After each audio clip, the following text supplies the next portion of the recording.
Last week, tinalakay natin ang basic spiritual wisdom na kadalasan nating naitatanong sa ating buhay. Ngayon naman, uumpisahan natin ang series tungkol sa ating soul's journey at kung ano ang mahalaga nating dapat matutunan sa karanasan ng ating kaluluwa dito sa mundo.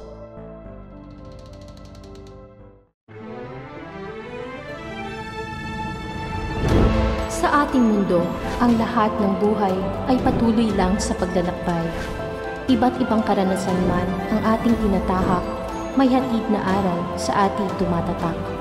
Nagpapalago at nagpapaunlad ng ating spiritualidad. Tayo na't gumising sa kawalan. Tuklasin ang mahiwagang buwan.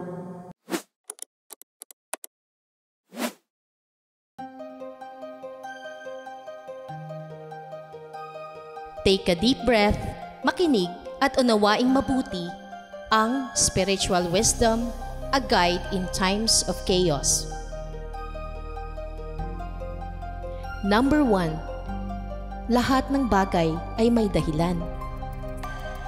Sa ating paglalakbay sa mundo, may mga pagsubok at tagumpay tayong haharapin. Ang bawat isa ay may layunin upang tayo'y magising, matuto at lumago. Kapag hindi mo agad maunawaan ang isang pangyayari, huwag kang mawalan ng loob.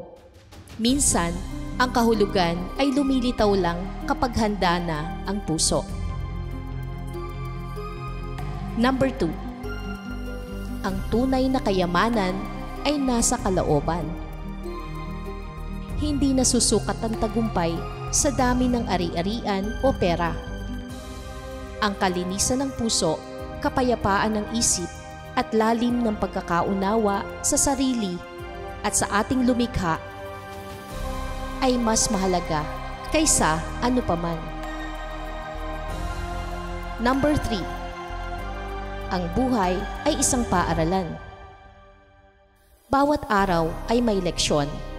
Minsan mahirap, minsan magaan. Ngunit lahat ay mahalaga. Huwag matakot magkamali, sapagkat sa pagkakamali tayo natututo ng kababaang loob at tunay na karunungan. Number 4. Igalang ang lahat ng nilalang. Ang bawat isa, tao, hayop, halaman, at kalikasan ay bahagi ng iisang kabuuan. Kapag iginalang mo sila, iginalang mo na rin ang sarili mo at ang dakilang lumikha. Number 5. Kumonekta sa katahimikan. Sa gitna ng ingay ng mundo, ang puso ay nagsasalita sa katahimikan. Doon mo maririnig ang gabay ng iyong kaluluwa. Maglaan ng oras sa panalangin, pagmumuni, o pagninilay. Number 6. Magbigay ng bukal sa puso. Ang pagbibigay, kahit maliit, ay nagpapalawak ng pag-ibig sa mundo.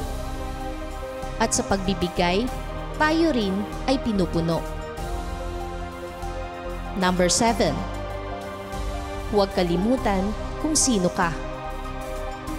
Bago ka naging anak, manggagawa o mamamayan, isa kang nilalang na may banal na pinagmulan. Ikaw ay liwanag. At dumating ka dito hindi para lamang mabuhay, kundi upang magningning at magmahal. Kayo ba ay nakaresonate sa ating topic ngayon? Kung oo, pwede kayong mag-comment sa baba at mag-share ng kung ano ang inyong mga experiences at gusto pang itanong at malaman.